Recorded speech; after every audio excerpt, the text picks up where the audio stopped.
Today what you're going to be looking at is factoring an expression. Yesterday we looked at using distributed property to simplify an expression. Like if you see in this example up here from yesterday, we took the 3 and we said 3 times d was 3d, and then we said 3 times positive 1 was a positive 3, and then we dropped down to minus 4. Today's lesson is actually reverse distributed property. I'm going to give you something that looks like this, 3d plus 3, and ask you to create what the distributed property was before that. Okay, so factoring is writing an expression as a product using the distributed property. When we do this, we're going to think about our greatest common factor. It's going to be the largest number that divides into two or more terms evenly. So when you are factoring an expression, the first thing you want to do is determine what the greatest common factor is of each term in the algebraic expression. The coefficient of your first term must be positive after factoring. I will show you what that means when we go to example number 2. You're going to divide each term by your GCF and then rewrite it as distributed property, and you can check your answer by redistributing it. So looking at number 1, here we have 8x plus 12. So our goal is to figure out, well, what was it before we distributed? So like in the example up top here, where we said 3 times the quantity of d plus 1 was 3d plus 3. Well, now I want to say, well, if it was 3d plus 3, what was it before that? To do that, you look for your greatest common factor. So when you think about 8 and 12, the greatest common factor in these is the number 4. So to do this, you actually are taking each piece and factoring out. It's called taking out that factor of 4. So if I want to rewrite it as distributed property, it becomes 4 times the quantity of, and then factor out the 4 from 8x and from 12. So a 4 out of 8x is you're left with 2x. A 4 out of 12, you're left with a positive 3.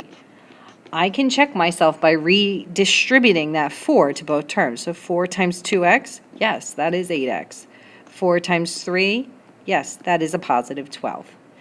Now, some kids would say to me, but Ms. Moyer, there's a 2. You can factor a 2 out of there. That is true. Okay, if I did divide it by 2, I would have 2. So take a 2 out of the 8x, and I'm left with 4x. Take a 2 out of the positive 12, and I'm left with 6. But you'll notice that there is another common factor in 4 and 6. And what that is going to be is another 2. So when you factor, you have to take out the greatest common factor out of all of it. So looking now at number 2, we had said that when you factor, determine your greatest common factor. Note the coefficient of the first term must be positive after factoring. Well, in number 2, your coefficient of your first term is actually negative. It's a negative 6. So when I look at this, I say, okay, well, the GCF of 6 and 36 is going to be the number 6. So I'm going to divide out the number 6. Okay? But because I need this first term to be positive, I'm actually going to divide a negative 6 out of it. So if I took this and divided it by negative 6, take the factor of negative 6 out of here, and take the factor of negative 6 out of here. So negative 6m divided by negative 6, that's going to give me that positive 1m. And then I'm going to have positive 36 divided by negative 6. That gives me a negative 6. So this is now fully distributed, or factored, excuse me. So if I want to check to see if I'm right, I can take negative 6 times m, and that gives me the negative 6m. Negative 6 times negative 6 gives me that positive 36. So now it goes right back up to what it was originally. Just like when I redistributed, it went right back up to what it was originally. So then in number 3, you have 24h minus 18. So the coefficient of the first term is positive, so I don't have to worry about factoring out that negative. Now I just have to think, what is my GCF here? And in this one, it's the number 6. So I'm going to write 6 out.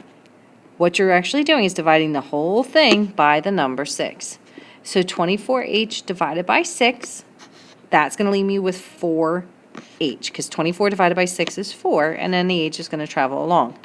Negative 18 divided by 6 now is going to give me negative 3.